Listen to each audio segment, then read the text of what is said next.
رمضان المبارک اپنے اختتامی لمحات کی طرف بڑھ رہا ہے اور تسبیح خانے میں موجود خوش نصیب افراد اجتماعی و انفرادی اعمال کے ذریعے دنیا و آخرت کی نعمتوں سے اپنی جھولیاں بھر رہے ہیں۔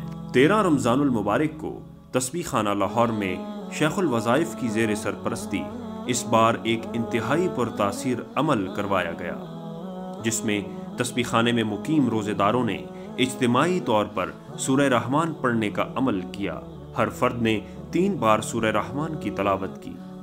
یہ عمل کامل ایمان، عشق رسول صلی اللہ علیہ وسلم پانے کے ساتھ دنیا کے مسائل اور نسلوں میں رزق کی تونگری کے لیے بہترین عمل ہے۔ تسبیح خانے میں آخری ایام گزارنے کے لیے تسبیح خانہ لاہور تشریف لائیں اور ان اجتماعی اعمال کی برکات سمیٹیں۔